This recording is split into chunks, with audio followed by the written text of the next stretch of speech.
Hello friends, welcome to UP 54 maths classes. Friends, आज की video में हम बात करने वाले हैं बहुत इंपॉर्टेंट टॉपिक के बारे में जिसका नाम है ग्रुप थियरी। इस टॉपिक में हम ये जानेंगे कि ग्रुप की डेफिनेशन क्या होती है और इसमें हम ये भी जानेंगे कि अबेलियन ग्रुप क्या होता है और उसके एग्जाम्पल भी हम करेंगे। ये थियरी बहुत इंपॉर्टेंट है फॉर ग्रेजुएशन लेवल और फ्रेंड्स ये टीजीटी पीजीटी में भी बहुत काम आता है। यहाँ से ज़रूर एक आध दो क्वेश्चन आपके एग्जाम में पूछ लिए जाते हैं। तो चलिए हम लोग बिना देर किए हुए हम लोग देखते हैं। An algebraic structure G operation where G is a non empty set and O is a binary operation defined on set G is called a group if the binary operation O satisfy the following postulates. तो friends, हम ये जानेंगे कि जो binary operation है वो क्या होता है और हम ये भी सीखेंगे कि जो अलजेब्राइक स्ट्रक्चर है वो क्या होता है। फिर हम उसके बाद ग्रुप पे आ जाएंगे कि ग्रुप की जो डेफिनेशन है यहाँ पे तमाम प्रॉपर्टी दी गई हैं, जैसे कि क्लोजर प्रॉपर्टी है, एसोसिएटिव प्रॉपर्टी, और हम तमाम प्रॉपर्टी के बारे में हम एक एक करके डिस्कस करेंगे। अगर हमें ये जानना रहे कि बाइनरी ऑपरेशन क्या होता है फ्रेंड्स, इसको क्लियर कर लेना बहुत ज़रूरी है क्योंकि ये बाइनरी ऑपरेशन जो है ना वो बार बार यहाँ पे आपका आता रहेगा। तो जो बाइनरी ऑपरेशन होता है ना वो एक तरह का फ्रेंड्स फंक्शन होता है जो किसी सेट जी क्रॉस जी से जी पे काम करता है। तो ये एक तरह का फंक्शन होता है। और अगर हम ये बता दें कि जो जी क्रॉस जी है वो क्या होता है, तो जी क्रॉस जी फ्रेंड्स जो है वो एक तरह का सेट होता है जिसमें आर्डर पेयर के रूप में एलिमेंट रहते हैं। इसमें ये कहा जाता है कि जो पहला वाला एलिमेंट है वो यहाँ का होगा और सेकेंड वाला जो एलिमेंट है वो यहाँ का होगा। मीन्स दोनों तो सेट सेम ही है फ्रेंड्स। तो a belongs to G and b belongs to G also. तो यही है। तो अगर हम इसको अगर ध्यान से देखें फ्रेंड्स ना, तो जैसे अगर हम इसका अगर एक फिगर बनाएं, जैसे अगर मान लीजिए कि ये मान लीजिए कि एक कोई सेट है जी और अगर हम इसमें कोई दो एलिमेंट ले लेते हैं, मान लीजिए कि ए और बी हम ले रहे हैं यहाँ पे। तो अगर हम जी के साथ अगर क्रॉस प्रोडक्ट करें, यहाँ पे जी क्रॉस जी अगर हम करें तो करना क्या रहता है फ्रेंड्स, जी के जो एलिमेंट है उनको आपस में आर्डर वो क्या करते हैं, कार्टेशियन प्रोडक्ट करते हैं। तो यहाँ पे जब हम इसका कार्टेशियन प्रोडक्ट करेंगे ना तो ए कामा बी करके रूप में लिख सकते हैं या इस तरह से लिख सकते हैं। तो आप देख सकते हैं फ्रेंड्स कि यहाँ पे जो जी क्रॉस जी है इसमें इस तरह के दो एलिमेंट्स आए। जब यहाँ पे आपके दो एलिमेंट होंगे ना इस सेट जी में, तो यहाँ पे जी क्रॉस जी में आपके दो एलिमेंट आएंगे। तो यहाँ पे क्या होता है कि जी क्रॉस जी से यहाँ से अगर देखा जाए तो जी क्रॉस जी से यहाँ पे एक कोई हम सेट ले रहे हैं, फिर से दोबारा यहीं पे जी, और यहाँ से एक फंक्शन हम ले रहे हैं ओ, बाइनरी ऑपरेशन ओ। तो ये कहा जाता है जैसे कोई अगर यहाँ पे एलिमेंट है तो जैसे हम इसको यहाँ पे लेकर जाते हैं, यहाँ पे इसकी इमेज को चेक करते हैं, तो इसकी जो इमेज चेक करेंगे तो वो हो सकता है कि ए ऑपरेशन बी इस तरीके से मिलने लगे। तो जब ए ऑपरेशन बी आता है ना तो इसके बराबर कुछ आता है, तो इसके बराबर हो सकता है कि ए प्लस बी आ जाए, ए प्लस बी आ जाए। इसका मतलब ये है कि जो ये बाइनरी ऑपरेशन है वो प्लस का रोल प्ले कर रहा है। अगर बाय द वे मान लीजिए कि ए ऑपरेशन बी की जगह अगर हम ये सपोज कर लें ए ऑपरेशन बी की जगह ए डॉट बी है, तो यहाँ पे जो बाइनरी ऑपरेशन वो है वो डॉट का रोल प्ले कर रहा है। इट मीन्स जो यहाँ पे बाइनरी ऑपरेशन है ना वो, इसके लिए हम लोग plus dot minus division multiplication आपका हो गया, यूनियन, इंटरसेक्शन, इस तरह के तमाम जो साइन हैं उनका हम लोग इस्तेमाल करते हैं। इन सब के बारे में आपको पता है कि ये सारी चीज़ें हैं क्या। तो जो बाइनरी ऑपरेशन होता है वो जी क्रॉस जी से जी पे एक तरह का फंक्शन होता है जो इस तरह के रोल को प्ले करता है। तो यहाँ पे आपने बाइनरी ऑपरेशन को समझ लिया होगा कि जो बाइनरी ऑपरेशन क्या है।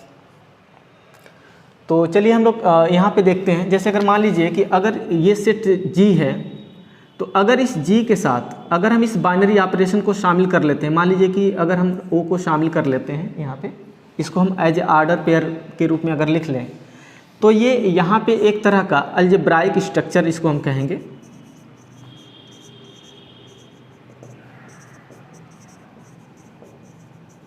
तो ये आपका अलजेब्राइक स्ट्रक्चर कहलाएगा या इसको हम अलजेब्राइक सिस्टम भी कह सकते हैं। तो यहाँ से दो चीज़ें आपकी क्लियर हुई कि जो बाइनरी ऑपरेशन है वो क्या होता है और अलजेब्राइक स्ट्रक्चर क्या होता है। तो जब किसी सेट के साथ बाइनरी ऑपरेशन को इंक्लूड करते हैं तो वहाँ पे जो सिस्टम फॉर्म होता है उसे हम अलजेब्राइक स्ट्रक्चर या अलजेब्राइक सिस्टम कहते हैं। और बाइनरी ऑपरेशन के लिए जनरली आप याद कर लें कि जो प्लस है, डॉट है, माइनस है, डिवीजन है, यूनियन, इंटरसेक्शन, बहुत सारे इस तरह के साइन हैं, उन्हीं को हम लोग बाइनरी ऑपरेशन के रूप में कह सकते हैं। तो दो चीज़ें आपकी क्लियर हो गई, बाइनरी ऑपरेशन और अलजेब्राइक स्ट्रक्चर। अब हम लोग ये देखेंगे कि जो ग्रुप की डेफिनीशन है वो क्या है। तो फ्रेंड्स आइए देखते हैं कि इसकी जो डेफिनीशन है वो क्या है। तो फ्रेंड्स इसमें कहा है कि पहली जो प्रॉपर्टी है इसकी क्लोजर प्रॉपर्टी है। इसमें कह रहा है कि if a and b belongs to G then a operation b also belongs to G, that is a belongs to G, b belongs to G, and this implies that a operation b belongs to G for all a b belongs to G. Friends अगर इसको हमें समझना रहे तो हम किस तरीके से समझेंगे, देखते हैं इसको। जैसे कि अगर हम इस अलजेब्राइक सिस्टम को ले लें फ्रेंड्स, जी ऑपरेशन, तो इसमें मान लीजिए कि कुछ एलिमेंट्स को हम शामिल कर रहे हैं, जैसे ए, बी, सी, और भी एलिमेंट्स को हम कह रहे हैं कि इसके भीतर हो सकते हैं। तो जनरली अगर मैं आपसे ये पूछता हूँ कि जो एलिमेंट्स ए है, बी है, सी है, वो कहाँ के हैं, तो आप कहेंगे कि वो इसी सेट से हैं, जी सेट से। जैसे आपसे भी अगर पूछा जाए कि आप किस विलेज से या किस सिटी से हैं, तो आप अपने सिटी या विलेज का नाम बताते हैं, आप उसको बताते हैं कि हम यहाँ से बिलोंग करते हैं। उसी तरीके से जो यहाँ पे एलिमेंट्स है ना, उसको हम इस तरीके से कह सकते हैं कि जो ए है वो ए बिलोंग्स टू जी है, b belongs to G, and इस तरीके से हम अलग अलग भी लिख सकते हैं और एक साथ भी कह सकते हैं कि ए बी बिलोंग्स टू जी। तो जो फ्रेंड्स इसमें पहली प्रॉपर्टी जो दी गई है वो है क्लोजर प्रॉपर्टी। इस क्लोजर प्रॉपर्टी में कहा क्या गया है कि for all a b belongs to G this implies that a operation b belongs to जी।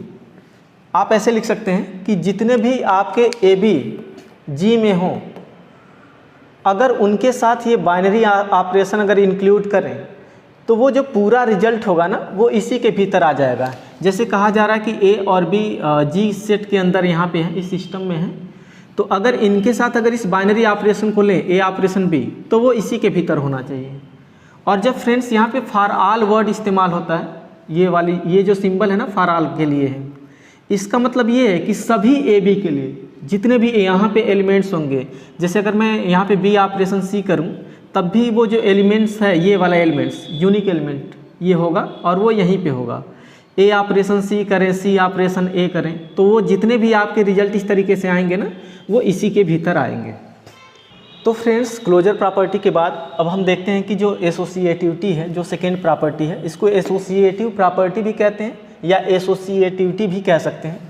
इसमें कह रहा है कि the binary operation O is associative, that is if a b c are elements of G then a operation b, यहाँ पे bracket दिया है small bracket, operation c is equal to a operation b operation c for all a b c belongs to जी।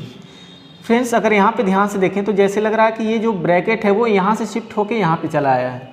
पहले bracket ए operation B पे है, फिर उसके बाद अगर आप देखें ध्यान से तो ये ब्रैकेट शिफ्ट होके यहाँ पे चला जा रहा है, और इसके बावजूद भी कह रहा है कि ये दोनों चीज़ें जो हैं वो बराबर होने चाहिए, जो भी रिजल्ट यहाँ पे आपका आए वो बराबर होने चाहिए। इसको समझते हैं। जैसे कि यहाँ पे आपका जो सेट जी है, जी ऑपरेशन, हमने कहा कि इसमें ए बी सी ऐसे तमाम एलिमेंट्स हो सकते हैं, तो इसमें एसोसिएटिविटी में यही कहा जा रहा है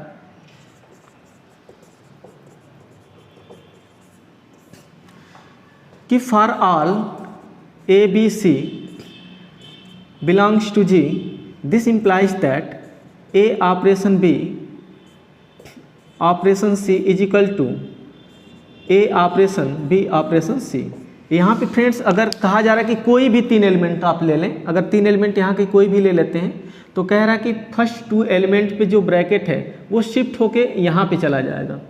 अगर यहाँ पे चला जाता है तो इसी बाइनरी ऑपरेशन ओ को हम कहेंगे कि जो बाइनरी ऑपरेशन है वो एसोसिएटिव है जी में। तो अब हम एसोसिएटिविटी के बाद फ्रेंड्स अब आते हैं फ्रेंड्स नेक्स्ट प्रॉपर्टी पे। तो यहाँ पे दिया है कि एक्सिस्टेंस ऑफ आइडेंटिटी। यहाँ पे कहा जा रहा है कि there exist an element e in G such that a operation a is equal to a operation a for all a belongs to G. और इस केस में कहा जा रहा है, अगर आप यहाँ पे ध्यान से देखें फ्रेंड्स, तो कह रहा है कि e operation a is equal to a. It means जो एलिमेंट ई है वो उसी सेट जी का है, उसी सेट जी में जहाँ पे आपके ए बी सी दिख रहे थे उसी में कहीं ई है। और कह रहा है कि उसमें एक एलिमेंट ऐसा है जो वहाँ पे मौजूद किसी भी एलिमेंट ए के साथ अगर यहाँ पे बाइनरी ऑपरेशन लें तो इस पर कोई भी प्रभाव नहीं पड़ेगा, मतलब यहाँ पे वही आपका आएगा।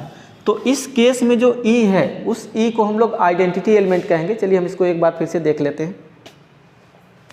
जो यहाँ पे फ्रेंड्स हम ले रहे थे यहाँ पे जी ऑपरेशन, तो कहा जा रहा है कि यहाँ पे ए बी सी ये तमाम एलिमेंट के साथ कह रहा है कि इसके भीतर एक कम से कम एक ऐसा एलिमेंट ई जरूर मिलना चाहिए, जरूर एग्जिस्ट करना चाहिए, जिसको कहा जा रहा है कि अगर आप ई को अगर ए के साथ बाइनरी ऑपरेशन अगर लें, यहाँ पे ये बाइनरी ऑपरेशन ओ, तो कह रहा है कि इस ए पे कोई प्रभाव नहीं पड़ना चाहिए। चाहे आप बाएं तरफ से इसके साथ अगर आप ई ले रहे हैं, चाहे आप इस तरीके से अगर लें दाहिने तरफ से ई को यहाँ पे अगर ए के साथ अगर हम लेते हैं इस बाइनरी ऑपरेशन के साथ, तब भी इस पर कोई प्रभाव नहीं पड़ेगा। तो कह रहा है कि ये for all a belongs to G होना चाहिए। मतलब ये कि अगर जी में मौजूद कोई भी एलिमेंट हो, जैसे ई ऑपरेशन अगर हम बी करें तब भी बी देगा, ई ऑपरेशन सी करें तब भी आपका सी देगा। तो इस तरह से सारे एलिमेंट्स के लिए ये होना चाहिए। अगर ऐसा है तभी ई को हम लोग आइडेंटिटी एलिमेंट कह सकते हैं। अगर मान लीजिए कि बाय द वे अगर कोई भी अगर इसके भीतर ऐसा एलिमेंट है जिसको अगर उसके साथ ऑपरेट करने पे अगर उस पर प्रभाव डाल देता है, जैसे यहाँ पे ई को ए के साथ ऑपरेट करने पे ए पे कोई प्रभाव नहीं पड़ रहा है इसीलिए ए आ जा रहा है, लेकिन अगर हम किसी को अगर ई को अगर दूसरे किसी भी एलिमेंट के साथ अगर ऑपरेट करते हैं और अगर वहाँ पे अगर उस एलिमेंट पे अगर प्रभाव पड़ जाता है, इसका मतलब ये है कि तब ई जो है वो आइडेंटिटी का रोल प्ले नहीं करेगा। फ्रेंड्स, आने वाले जो नेक्स्ट वीडियो होगा उसमें हम लोग इस पे एक एग्जांपल लेंगे जहाँ से आप बिल्कुल वहाँ पे मैं बिल्कुल क्लियर कर दूंगा कि ये सारी चीज़ें जो आइडेंटिटी है या एसोसिएटिव है या क्लोजर है जो है वो क्या है। तो अगर इस तरह की अगर ई जो है वो अगर यहाँ के किसी भी एलिमेंट पे अगर प्रभाव नहीं डालता है तो इस केस में हम ई को हम आइडेंटिटी एलिमेंट कह सकते हैं। तो नेक्स्ट फ्रेंड्स, यहाँ पे जो लास्ट प्रॉपर्टी है वो है एक्सिस्टेंस ऑफ इनवर्स। इसमें कहा गया कि for each a belongs to G there exist an element of G called the inverse of a and denoted by a inverse such that a inverse operation a is equal to identity दिया है is equal to a operation a inverse. जहाँ पे कहा गया कि जो ई है वो आइडेंटिटी एलिमेंट ऑफ जी होगा with respect to binary operation o. तो देखते हैं इसको फ्रेंड्स, इसको भी समझ लेते हैं। जैसे यहाँ पे जो सिस्टम है जी ऑपरेशन, इसमें तमाम एलिमेंट हैं ए बी सी और आपको ये पता है कि यहाँ की जो आइडेंटिटी है वो ई है। तो कह रहा है कि जो एक्सिस्टेंस ऑफ इनवर्स होता है, मतलब यहाँ पे जो जी सेट है या जो सिस्टम है इसमें मौजूद जितने भी एलिमेंट हैं इनके इनवर्स भी एग्जिस्ट करने चाहिए। जैसे यहाँ पे ए है तो कह रहा है कि इसके अंदर ए इनवर्स भी एग्जिस्ट करना चाहिए। तो अगर इसके अंदर इनवर्स एग्जिस्ट करेगा तो ये अगर आपको ये चेक करना रहे कि इसका जो ये है वो इनवर्स है कि नहीं, तो आप इनको एक साथ ऑपरेट करके चेक करेंगे। अगर यहीं की आइडेंटिटी के बराबर अगर ये आ जाता है तब तो ये दोनों एक दूसरे के इन्वर्स होंगे। अगर ये आइडेंटिटी के इक्वल नहीं आता है तो फिर ये एक दूसरे के इन्वर्स नहीं हो सकते हैं। जैसे अगर बाय द वे अगर आप यहाँ पे देखते हैं कि b operation c is equal to अगर आइडेंटिटी आ जाए, इट मीन्स ये है कि जो बी है वो सी का इन्वर्स है और सी जो है वो बी का इन्वर्स है। यहाँ पे आप इस तरीके से कह सकते हैं। तो कह रहा है कि यहाँ पे ए के सारे ए के भी इन्वर्स एग्जिस्ट करने चाहिए, बी के जो इन्वर्स हैं वो भी मिलने चाहिए, सी के इन्वर्स जो होंगे वो भी मिलने चाहिए। इस तरह से इस सिस्टम के जितने भी एलिमेंट्स हैं उन सभी के लिए इन्वर्स जो है वो एग्जिस्ट करना चाहिए। ऐसा नहीं होना चाहिए कि कोई भी एलिमेंट छूटे जिसका इन्वर्स ना मिल रहा हो।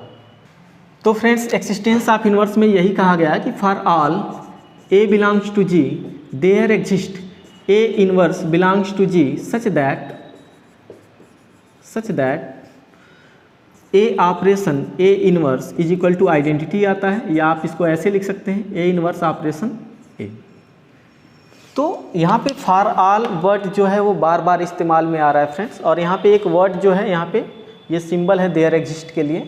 तो कह रहा है कि अगर यहाँ पे कोई भी सभी एलिमेंट के लिए इन्वर्स जरूर मिलना चाहिए, तभी ये इन्वर्स प्रॉपर्टी को होल्ड करेगा। अगर ये इस प्रॉपर्टी को होल्ड करता है तो हम ये कह सकते हैं कि ये चारों प्रॉपर्टी को होल्ड कर रहा है।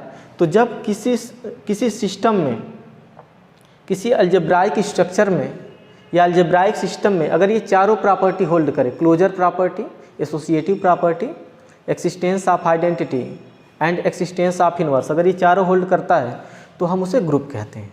तो फ्रेंड्स आई होप कि आपको ये समझ में आया होगा। Thank you.